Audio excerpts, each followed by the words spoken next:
पूरे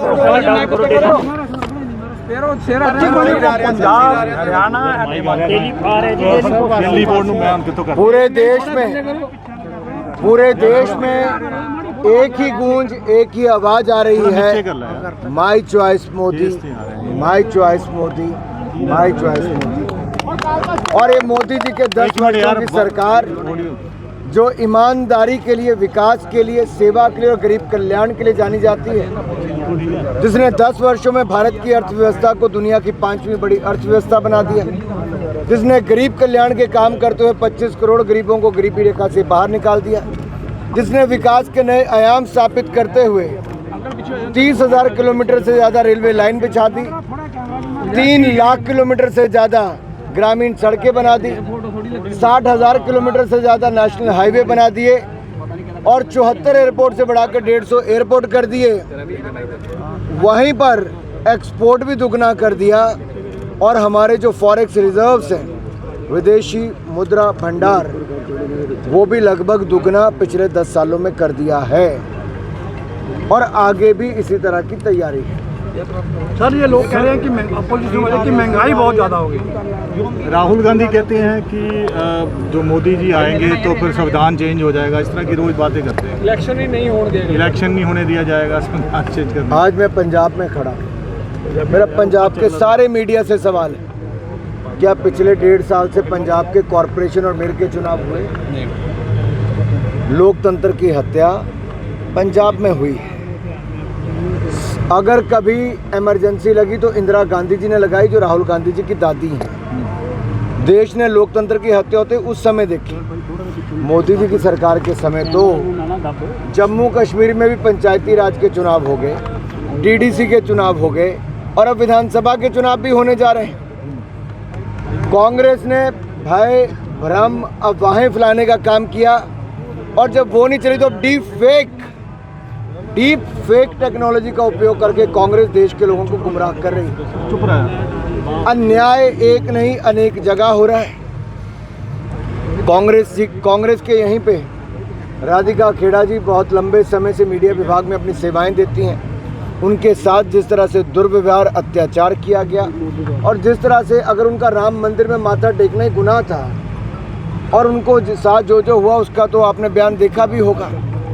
अब इससे पहले प्रियंका चतुर्वेदी जी हों या फिर उनके एक और प्रवक्ता अंकिता दत्ता, इनके साथ और ऐसी अनेक कांग्रेस की कार्यकर्ताओं के साथ न्याय नहीं मिल पाया। प्रियंका जी कहती थी लड़की हूँ, लड़ सकती हूँ, लेकिन ना वो अपनी टिकट के लिए लड़ पाई, ना इन महिला प्रवक्ताओं के और मीडिया प्रबंधन वाले अपने कांग्रेस के नेत्रियों के लिए।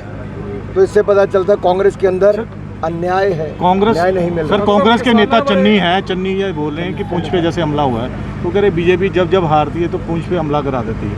उनके ऐसे विवादित बयान आ रहे हैं। जलंधर में मेरा एक सवाल कांग्रेस पार्टी से, क्या 1962 का युद्ध, 1965 का युद्ध, 1971 का युद्ध, क्या ये कांग्रेस ने चुनाव जीतने के लिए करवाए थे? इससे घटिया बयान जिस पे कांग्रेस पार्टी के राष्ट्रीय अध्यक्ष को माफ़ी मांगनी चाहिए, सोनिया जी और राहुल गांधी जी को माफ़ी मांगनी चाहिए, देश से माफ़ी मांगनी चाहिए। हमारी सेना का अपमान करते हैं। अरे जब अतिक्रमण करने का प्रयास चीन ने किया डोकलाम में, तब हमारी सेना ने मुंह तोड़ जवाब दिया। तब राहुल गांधी जी कहाँ थे? चीन के डिप्लोमेट्स के साथ थे, बंद कमरे में न जाने क्या क्या तैयारी कर रहे थे, देश को बताएं क्या कर रहे थे। और जब एयर स्ट्राइक और सर्जिकल स्ट्राइक भारत के सैनिकों ने की तो उसके लिए कांग्रेस और विपक्ष के लोग कहते रहे कि फर्जी एयर स्ट्राइक है, हुआ ही नहीं। ये हमारी सेना की काबिलियत पर प्रश्न चिन्ह उठाते हैं। और आज एक और ऐसा घटिया बयान ये तो दिया ही, इसके अलावा 26/11 के हमले पर जिस तरह का बयान महाराष्ट्र से आया है, एक और निंदा करने वाला है। माफ़ी उनको मांगनी चाहिए। उन्होंने भी बोला है। मैं सवाल इस पे आता है कि कांग्रेस पार्टी कितना गिरेगी, कितने हल्के बयान देगी। क्या कांग्रेस चुनाव जीतने के लिए अब हमारे वीर सैनिकों को भी अपमान करेगी, हमारी सेना को परमाणु हथियार खत्म करने के लिए मजबूर करेगी, भारत को कमजोर करने की बात करेगी, जाति और क्षेत्र के नाम पे देश को बांटने का काम कांग्रेस करेगी? और यही नहीं, कांग्रेस तो अब ये भी मन बना रही है, और मैं 8 दिन से कांग्रेस पार्टी से पूछ रहा हूं कि देश को हल्फनामा देकर बताएं कि क्या स्त्री धन सुरक्षित है, रहेगा कि नहीं रहेगा अगर उनकी सरकार आएगी तो। उन्होंने कहा है कि वो एक सर्वेक्षण करवाएंगे, आपके परिवार में कितनी संपत्ति है, आपके कितनी संपत्ति है, आपके कितने गहने क्या संपत्ति है, तो बताएं। क्या बहनों के मंगलसूत्र गहने सब गिने जाएंगे? क्या उनकी कान की बालियाँ और सारे सेट गिने जाएंगे? क्या आपके घर के कितने कमरे, कितने फ्लोर ये गिने जाएंगे? क्या आपकी कितनी ज़मीन ये गिनी जाएगी? और उसके बाद इन्होंने कहा कि वो बाकी दे दी जाएगी जो ज़्यादा होगी। तो मैं इनसे पूछना चाहता हूँ, ज़्यादा का मतलब क्या है? कांग्रेस ने क्या मापदंड बनाया ज़्यादा के लिए, और किस किस का अपनी संपत्ति रहने वाली, किस किस की जाने वाली? और मुसलमानों के वोट बैंक के लिए भी तुष्टीकरण कर रही है कांग्रेस सर। मुसलमान वोट बैंक के लिए भी तुष्टीकरण लगातार कर रही है। देखिए, कांग्रेस बीजेपी आ गई तो मुसलमान, कांग्रेस ने तुष्टीकरण 14 में भी की, 19 में भी की, मुंह की खानी पड़ी, क्योंकि मुसलमान समुदाय ने भी विकास का स्वाद चख लिया है। उनको पक्के मकान, शौचालय, रसोई गैस का सिलेंडर, मुफ्त में इलाज और मुफ्त में अनाज मिल गया, और मुस्लिम बहनों को ट्रिपल तलाक से निजात मिल गई। सबका साथ सबका विकास मोदी जी ने किया है, इसलिए मुसलमान समुदाय भी हो वो भी मोदी जी के साथ ही आएगा, कहीं नहीं जाएगा। किसानां बारे ਜ਼ਰੂਰ ਤੁਹਾਡੇ ਉਮੀਦਵਾਰਾਂ ਨੂੰ ਪੰਜਾਬ 'ਚ ਲਗਾਤਾਰ ਘੇਰਿਆ ਜਾ ਰਿਹਾ ਹੈ, ਕੀਤਾ ਜਾ ਰਿਹਾ ਉਹਨਾਂ ਦੇ ਖਿਲਾਫ। मैं किसान भाइयों से एक सवाल करना चाहता हूँ। किसान भाई तो हमारे साथ हैं, कुछ किसान नेता हैं जो ऐसा कर रहे हैं। मैं उनसे पूछना चाहता हूँ, जब 60 साल कांग्रेस की सरकार थी तब क्या आपने प्रदर्शन कोई MSP को लेके किया था? कांग्रेस ने 10 सालों में केवल 5.5 लाख करोड़ रुपया MSP की खरीद पे खर्च किया। भारतीय जनता पार्टी की मोदी सरकार ने 18,40,000 करोड़ रुपया खर्च किया, जो 3 गुना ज़्यादा है।